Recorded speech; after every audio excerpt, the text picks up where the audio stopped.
fucking huge, bro.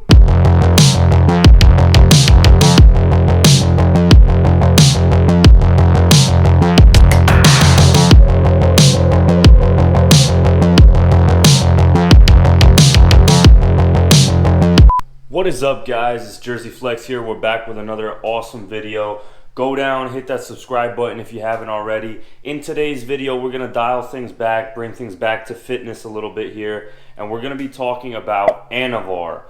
It's a steroidal agent, an oral steroid. We're gonna dive into deep detail and explain all the ins and outs about it. I'm gonna give my personal review, and God, somebody's mowing the lawn outside and it's really pissing me off, but whatever. So go down, hit that subscribe button, support this channel if you're a returning subscriber. Love you guys. We're going to roll that intro and we're going to dive into the topic of Anavar and explain all the things that I know about it personally, some experiences I have, and some experiences some of my friends have had, and basically what you can expect with Anavar. So let's dive into that and stop wasting time.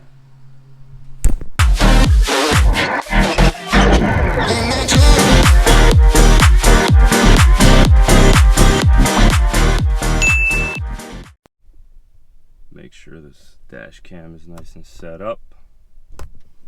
Okay guys, so we are back here in my car as I'm vlogging to you guys. Main reason I'm in the car is because I have a dash cam set up.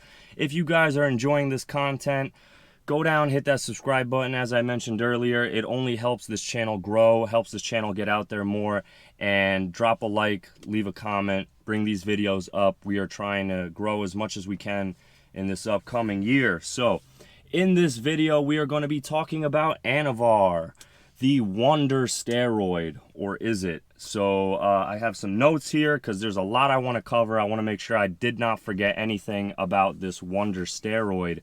So the one thing that Anavar is notoriously known for is that it has minimal liver toxicity. So it, unlike most steroids, oral steroids in specific, it does not synthesize through the liver. It does not metabolize or whatever through the liver. So you are going to have minimal liver toxicity. It is a DHT derivative, but that we're going to discuss a little further later. I just wanted to kind of emphasize that you can drink with the homeboys on the weekends on this steroid, which is unlike really any other anabolic agent out there. Most of them do indeed have liver toxicity, kidney toxicity, all that kind of stuff.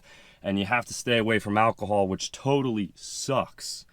And we're going to be discussing the effects of alcohol and muscle gain and muscle loss in our next video. So another reason to go down and subscribe, so you guys stay tuned for these awesome videos I'm dropping for you guys, so you could get jacked and look handsome together. But for now, we're going to cut to the chase and we're going to discuss Anavar. I'm going to bloop up a little thing here from the Google search engine, which basically explains the compound and what it says.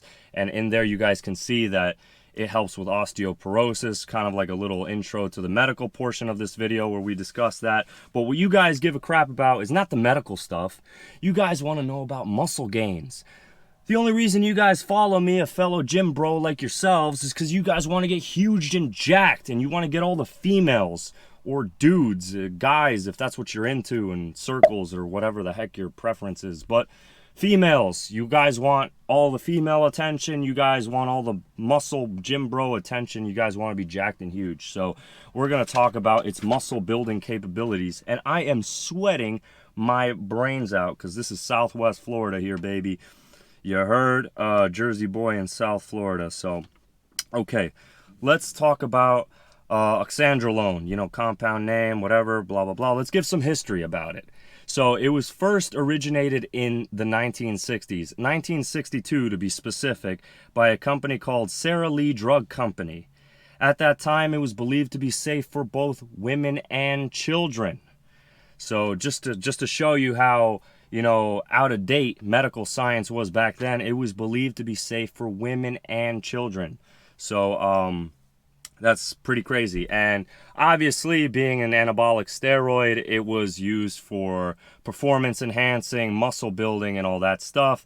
And later on in 1989, it was banned. The oral steroid, it is a classic oral steroid through the 60s and 80s. it was banned due to its belief to be abused by athletes for athletic performance in 1989, and it was brought back into the market in 1995. It came back as Oxandrolone. So, but it is commonly referred to as Anavar. Anavar gonna give up, baby. We ain't never gonna give up. Get it? No? Maybe? I don't know. Famous line for Anavar. But anyhow, so it is a derivative of DHT.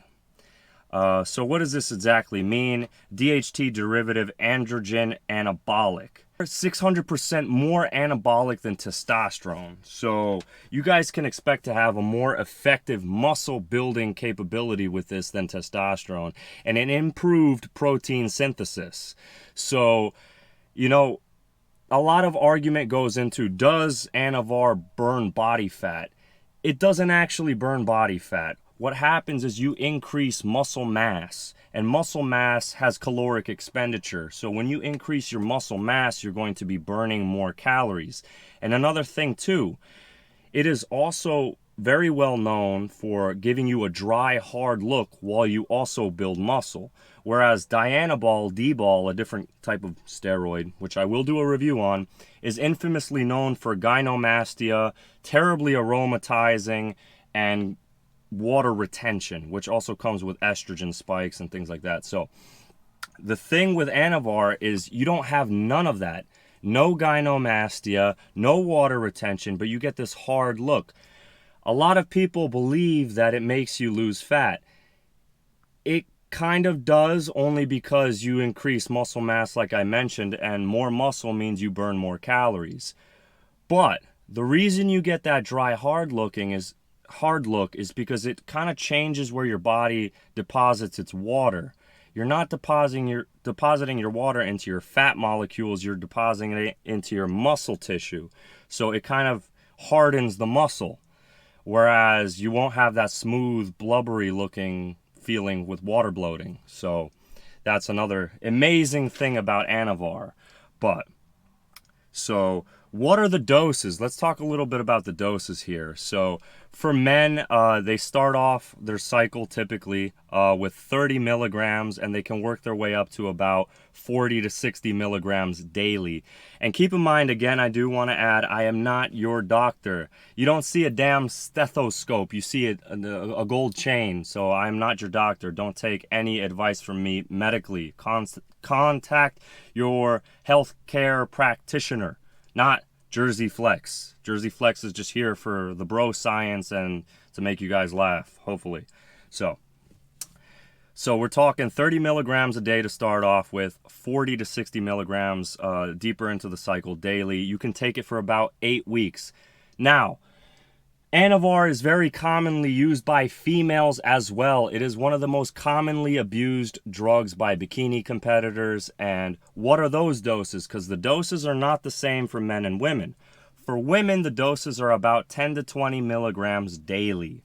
So that hopefully gives you some insight. And another thing too, if you guys ever read online that some people are taking 100 or 150 milligrams daily, that is because the purity of the Anavar that they're receiving is not 100% pure. Some of these drug dealers or steroid dealers, whatever you want to call them, they like to cut up the drug or the anabolic, and it's not as pure as it should be. That is why sometimes you see people doing 100 milligrams a day. But less is more. The smaller the dose, the less risk of side effects, and you could still achieve the dream physique that you're looking for. This heat is so tremendous that it's making me stutter like I have Tourette's or something. And that is with all respect to anyone who does have that. I'm just saying, like, I'm stuttering like terribly. Okay.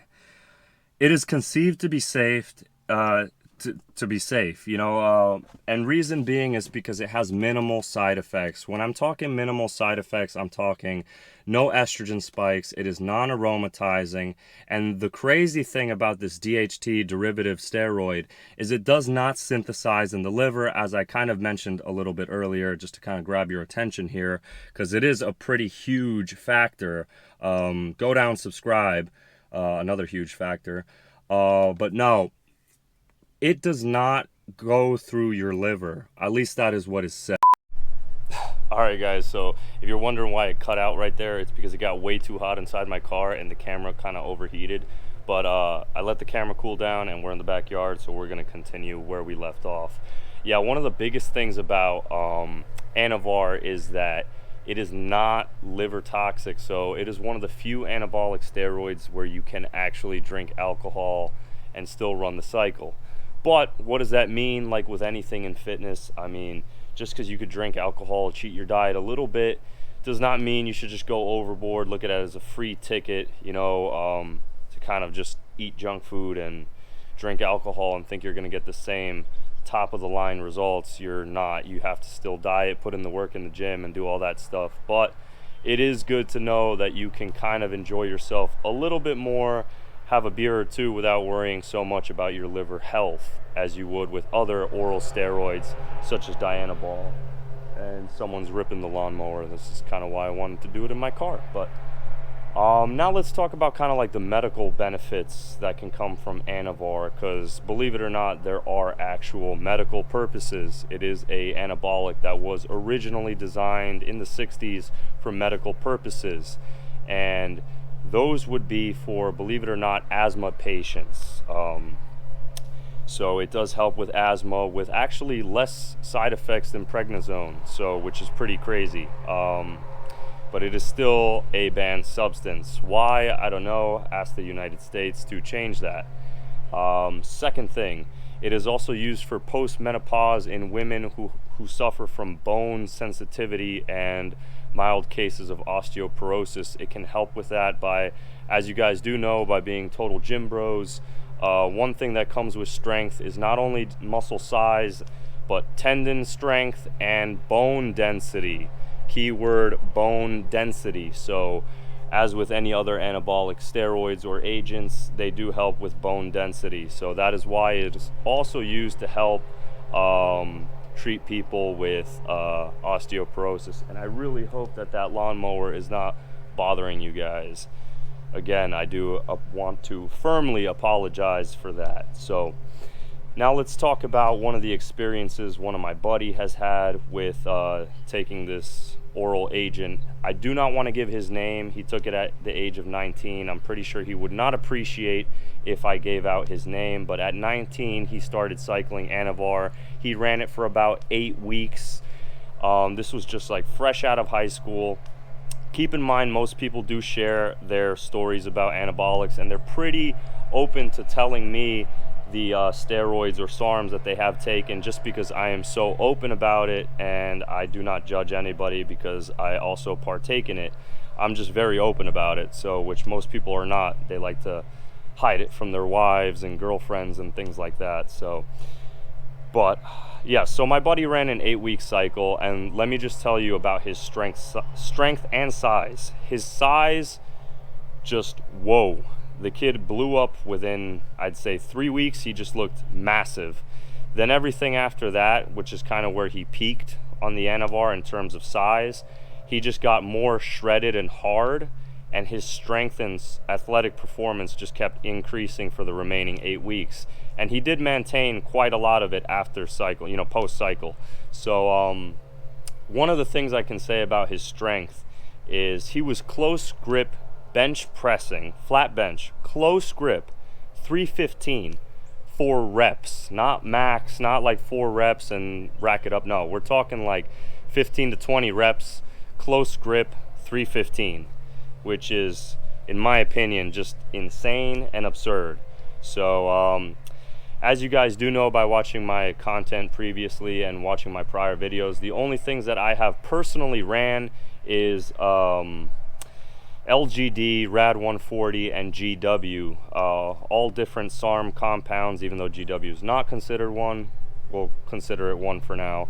Those are the 3 compounds that I have personally ran. I have never ran an actual anabolic. I just personally know a lot about this topic. That's why I make these videos, just for educational purposes alone, and also a lot of my buddies have ran this, so I just know a lot about the topic. Now, that being said, when I choose to run an actual androgen or an anabolic itself, Anavar would probably take the win for being the first one that I personally run, just because of his safety protocols. It is considered relatively safe compared to other anabolics due to its safety profile. It's just very minimal toxicity on the liver, etc., and minimal side effects, non-aromatizing. The only thing you do have to watch, there is one negative side effect. This is why it is not the holy grail of all steroids. It increases your or it damages your lipid profile. So your LDL to HDL ratio will get mangled, and it is really bad for your heart. So do not take it long term. Take your fish oil tabs, make sure you're doing your cardio, and get your blood work done, because it will mess with your blood panel, your lipid profile, and all that stuff. So that is the one negative side effect. But keep in mind that almost every single steroid with anabolic activity as such will have those negative effects on your lipid panel. So it is not something out of the ordinary. And that being said, it really is a wonder steroid. So I'm gonna wrap this video up here. Go down, hit that subscribe button if you haven't already. Leave a like, leave a comment, help this channel grow. We are just about to hit 2,000 subscribers. Keep the love coming, guys. I love you guys. Till next time, Jersey Flex. I'll see you guys in the next one. No!